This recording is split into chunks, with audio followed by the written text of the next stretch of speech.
We all have these goals we want to hit, habits we want to change. But what if the biggest thing holding you back isn't out there somewhere, but it's actually right inside your own head? In this explainer, we're going to dive into the work of neuroscientist Dr. Ana Ibanz and figure out how to literally reprogram our brains to smash through any self-imposed limit. And it all kicks off with this incredible story from the world of sports. So for decades, there was this belief in athletics that was just solid as a rock. Running 100 meters in under 10 seconds was physically impossible for a human. I mean, experts, scientists, coaches, they all agreed. The human body, they said, just wasn't built that way. The world record got agonizingly close, 10.05, 10.03.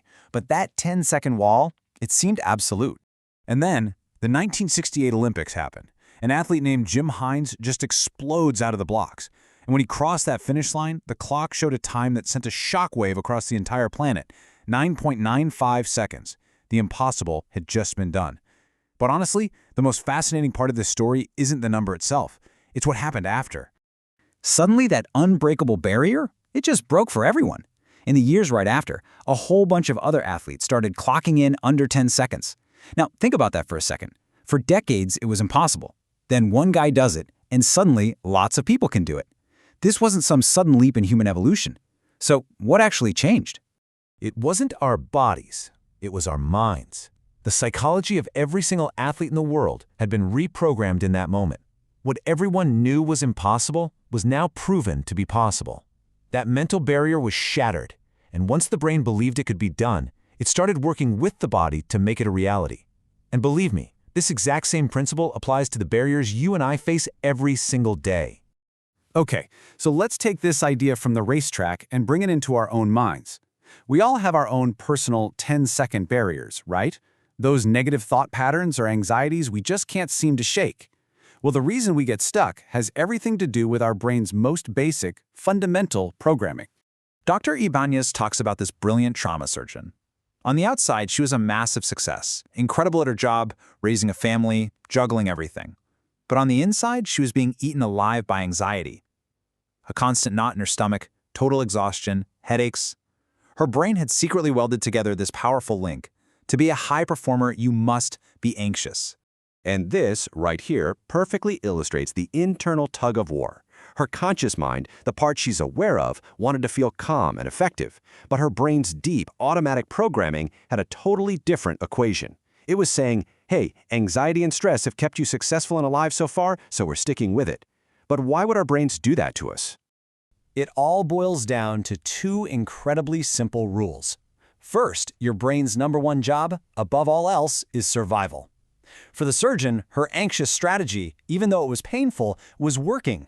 She was alive, she was successful. So from the brain's point of view, why change a winning formula? And second, your brain is lazy. It loves to save energy. It creates these automated shortcuts, or habits, so it doesn't have to think.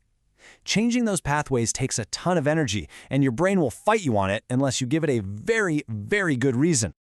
So how in the world do we convince this stubborn, survival-obsessed, energy-saving machine to actually change its programming? Well, Dr. Ibanz gives us a simple 3-part framework. These are the keys to finally getting your brain on your team. The 3 keys are security, desire, and flexibility. You can think of this as the secret language your brain actually understands.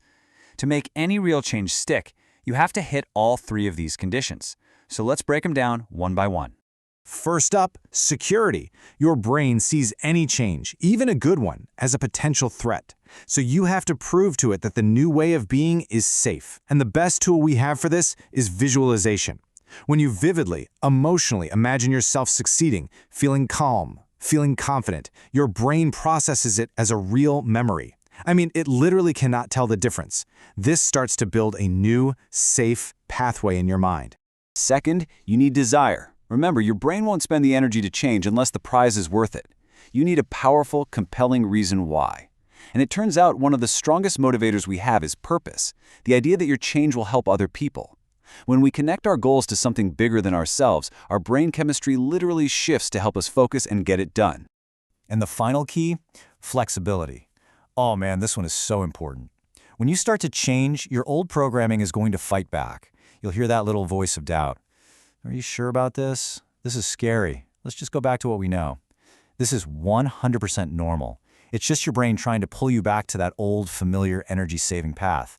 The trick is to expect that voice, to just notice it without believing it, and keep moving forward anyway. Okay, so let's put these keys into practice and use them to tackle a super common mental barrier, imposter syndrome. You know that feeling that no matter what you accomplish, you're secretly a fraud and you're just about to be found out. Does that sound familiar? Yeah? That little voice is the theme song of imposter syndrome, and it's incredibly common, especially for high achievers. But where does it even come from? Well, you guessed it. It's another simple but deeply flawed piece of our brain's programming. Here's the bug in the software. So many of us were taught from a young age that only things we achieve through blood, sweat, and tears have real value. We've programmed our brains to believe that effort equals worth. So, what happens when something comes easily to us? Your greatest talents are the things that feel natural. They don't feel like hard work because your brain is just wired to do them well. But because of that faulty no effort equals no value equation, your brain looks at your natural talent and concludes, well, that was easy, so it must not be worth anything. It mistakes your ease for fraud. Just think about learning to drive a car. Remember how much focus it took? Every successful parallel park felt like a huge victory. You were proud. But now you just do it automatically. You don't get home and congratulate yourself for a successful trip. You are a much, much better driver now, but because it takes no effort, your brain assigns it almost no value. That is exactly what happens with our greatest talents. So the big takeaway here is this: breaking those barriers, overcoming anxiety, defeating imposter syndrome. It's not really about changing the world outside of you. It's about making a conscious decision to change the programming inside of you. Look, we can't control what other people think or do, but we have total control over the stories we tell ourselves and the beliefs we choose to install in our own minds. The real power isn't just in what you know how to do, it's in what you dare to believe you can become. And you know, this isn't some new age idea. This is ancient wisdom. Like Gandhi said, a person becomes what they think of themselves. Your brain is literally just waiting for its instructions. It's ready and willing to believe whatever story you tell it most often and with the most feeling. So ultimately, this all comes down to a simple choice. What are the beliefs that are holding you back right now? And what new beliefs are you ready to install?